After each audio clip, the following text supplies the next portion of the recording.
স্বাগতম জানাচ্ছি নিউজ বাংলা 20-র আজকের সংবাদে। তো চলুন বেশি দেরি না করে সংবাদটি শুরু করা যাক।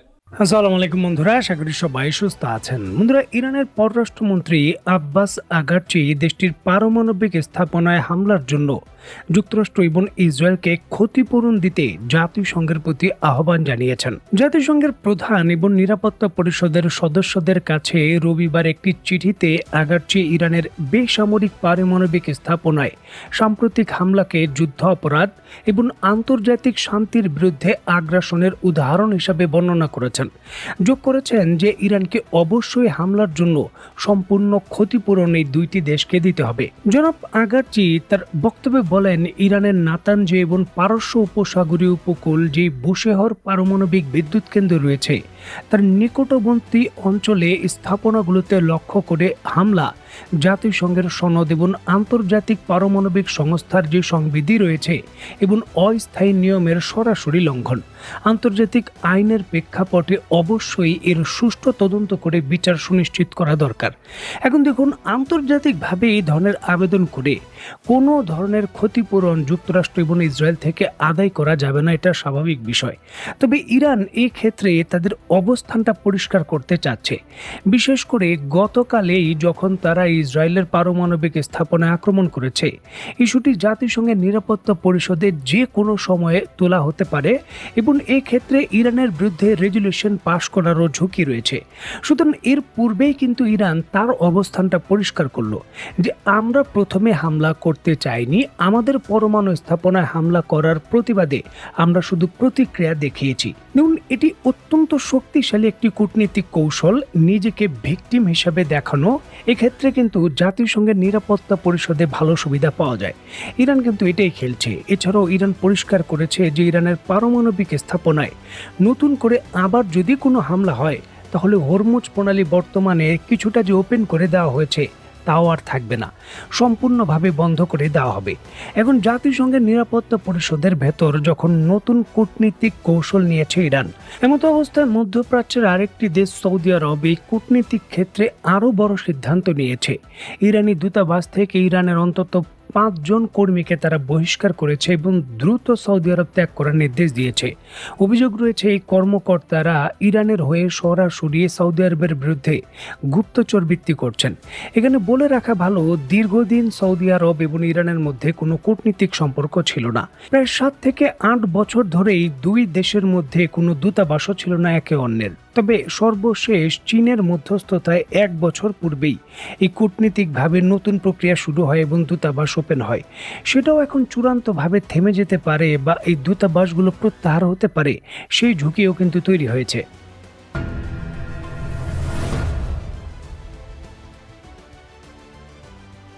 দেখুন, ইসরায়েল তার চূড়ান্তভাবে যে পরমাণু স্থাপনা রয়েছে ডিমোনা তা রক্ষা করতে পারেনি। সেখানে ইরানের মিসাইল গিয়ে হিট করেছে।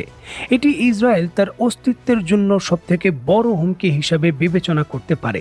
আর এখানেই কিন্তু আসছে স্যামসন অপশনের কথা, যেটা ইসরায়েলের যে পারমাণবিক বোমা রয়েছে তার অপ্রচলিত যে ব্যবহার রয়েছে সেক্ষেত্রে অন্যতম বড় কৌশল হিসাবে বিবেচনা করা হয়। দেখুন, ইসরায়েলের ধর্মীয় প্রচলিত একটি কাহিনী রয়েছে।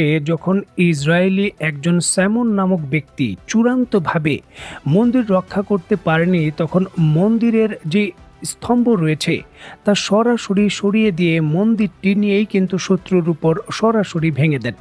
এই স্ট্যাটাস থেকেই বা এই কৌশল থেকেই স্যামসং যে স্ট্র্যাটেজি রয়েছে সেটা বিবেচনায় আসে। ইসরায়েল যখন অস্তিত্বের সংকটে পড়বে তার সবথেকে শক্তিশালী অস্ত্রই ব্যবহার করবে, এটাই তাদের নীতি।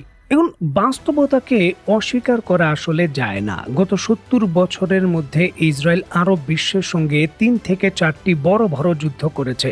তবে সেই সকল যুদ্ধও ইসরায়েলকে এত সংকটের মধ্যে ফেলেনি। বিশেষ করে 65-র যুদ্ধ, 70-এর যুদ্ধ বা 80-র যুদ্ধ, তখন ইসরায়েলের সামরিক বাহিনীর পারফরমেন্স ছিল অভূতপূর্ব। তারা কিন্তু অনেকটা এগিয়ে ছিল। তবে বর্তমানে ইরানের মিসাইল সক্ষমতা এবং ধীরে ধীরে প্রযুক্তিগত যে সমৃদ্ধির বিষয়টা রয়েছে ইসরায়েলকে একেবারে চূড়ান্তভাবে কোণঠাসা করে ফেলেছে।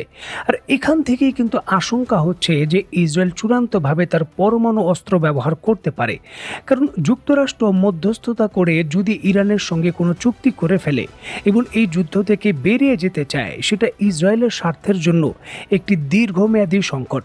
কারণ ইরানের সক্ষমতার যে জার্নি রয়েছে সেটা কিন্তু থামবে না, যেটা ইসরায়েল তার অস্তিত্বের জন্য এবং ভবিষ্যতের নিরাপত্তার জন্য হুমকি মনে করে। আর এখানেই কিন্তু বিশ্ব স্বাস্থ্য সংস্থা থেকে শুরু করে বড় বড় থিঙ্ক ট্যাঙ্ক তারা আশঙ্কা করছেন যে কোনো মুহূর্তে ছোট আকৃতির যে ট্যাকটিক্যাল পরমাণু বোমা রয়েছে সেটা ব্যবহার করতে পারে ইসরায়েল, নয়তো নিজেদের পরমাণু বোমা বিস্ফোরণ ঘটিয়ে নিজেদের পারমাণবিক শক্তিধর দেশ হিসাবে ঘোষণা দিতে পারে। যদিও তারা আনুষ্ঠানিকভাবে এখনও পারমাণবিক শক্তিধর দেশ হিসাবে নিজেদের ঘোষণা দেয় না, আবার অস্বীকারও করে না। এখন ইসরায়েল পরমাণু অস্ত্র ব্যবহার করতে পারে নিজের সক্ষমতা জানান দেওয়ার জন্য, তবে গুরুত্বপূর্ণ এখানে আশঙ্কা হলো যে ইরান কি তাহলে বসে থাকবে? ইরানও কি তার পারমাণবিক শক্তির পেশি শক্তি প্রকাশ্যে এনে নিজেকে পারমাণবিক শক্তিধর দেশ হিসাবে ঘোষণা দিতে পারে? এই শঙ্কা কিন্তু তৈরি হচ্ছে।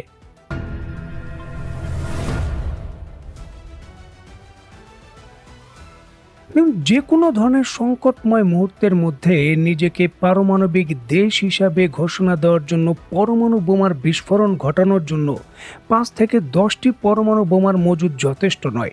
পারমাণবিক শক্তিধর দেশ হিসাবে ঘোষণা দেওয়ার জন্য অন্তত 50 থেকে 60টি পরমাণু বোমা দরকার। আর এই বোমা তৈরি করার জন্য দরকার বিপুল পরিমাণের পরিশোধিত ইউরেনিয়াম, যেখানে ইরানের জন্য টার্গেট অ্যাচিভ করার জন্য বড় ধরনের চ্যালেঞ্জ আছে। রাশিয়ার মতো দেশই একমাত্র দেশ এই ক্ষেত্রে ইরানকে সহযোগিতা করতে পারে। দেখুন, সেটা ভিন্ন বিষয়ে রাশিয়া সহযোগিতা করবে কি করবে না, তবে বাস্তবতা হলো রাশিয়ার সেই ক্যাপাবিলিটি আছে। রাশিয়ার যে রাষ্ট্রায়ত্ত কোম্পানি রয়েছে রোসটম, এখনো বর্তমান পৃথিবীর সবথেকে বড় ইউরেনিয়ামের উৎপাদক। বর্তমান পৃথিবীর অর্ধেকের বেশি পরিশোধিত ইউরেনিয়াম তারা উৎপাদন করে, এমনকি যুক্তরাষ্ট্রের মতো দেশও রোসটম থেকে এই ইউরেনিয়াম ক্রয় করে।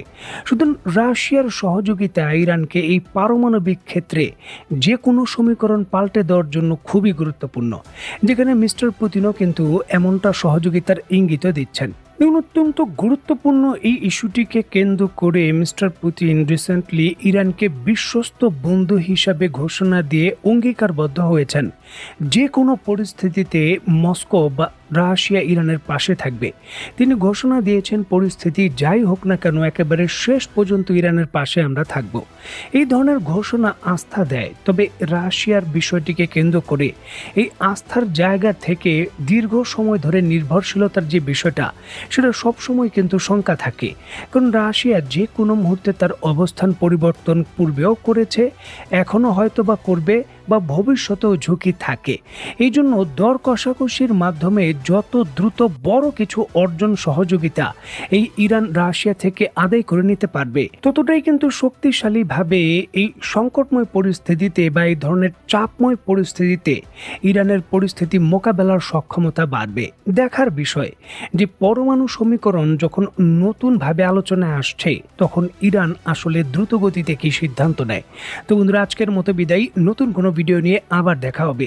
সেই পর্যন্ত সবাই ভালো থাকবেন, সুস্থ থাকবেন এবং বাংলাদেশকে ভালোবাসবেন। আল্লাহ হাফেজ। প্রিয় দর্শক, ভিডিওটি শেষ পর্যন্ত দেখার জন্য আপনাকে অসংখ্য ধন্যবাদ।